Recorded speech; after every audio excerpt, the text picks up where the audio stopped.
pense que dans les 2-3 derniers mois, là, je dois avoir géré autant d'overdoses que dans les 5 années précédentes, là. Ça fait partie malheureusement du quotidien.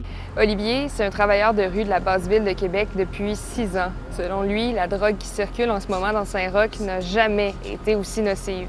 Ça a drastiquement changé, là. Pourquoi? Hein? Comment, toi, t'expliquerais ça? Il y a une qualité de drogue qui est plus la même que c'était il y a quelques années. Il y a eu beaucoup de mouvances, je pense, peut-être au niveau des sources d'approvisionnement. Les drogues semblent plus contaminées que ça l'était par le passé, plus coupées avec soit d'autres substances psychoactives ou plus de couple là, avec des produits pour faire du feeling un petit peu, là. La nuit, ils sont de plus en plus à chercher un endroit pour dormir. Et de jour, de plus en plus de gens consomment.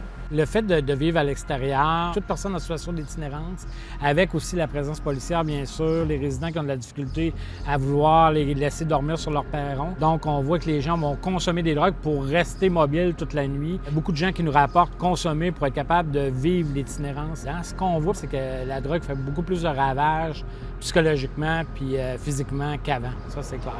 Le nombre de surdoses à Québec reste à peu près pareil d'année en année depuis le début de la pandémie.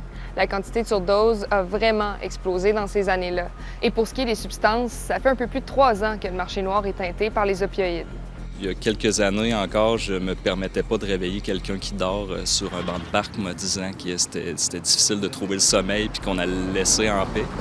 Maintenant, je me permets de le réveiller puis de voir si le niveau de conscience est encore là, parce que souvent, ça arrive qu'on essaie de réveiller quelqu'un qui ne va pas nécessairement se réveiller. C'est là-dessus que les intervenants à qui j'ai parlé sonnent l'alarme, parce que des consommateurs de drogue qui meurent ou qui frôlent la mort d'une surdose dans les rues de Québec, il y en a à chaque semaine. On apprend à vivre avec le deuil, mais en même temps, il ne faut pas se désensibiliser à ça. Moi, ce qui nous affecte le plus à l'heure actuelle, c'est l'absence de solution. On voit que le tissu social, en général, se dégrade. Moi, j'ai jamais vu, ça fait près de 34 ans que je suis dans le quartier Saint-Roch à travailler auprès des personnes qui consomment. J'ai jamais vu un tel état là, de dégradation. Il y a vraiment une augmentation massive de nouveaux visages en situation de précarité.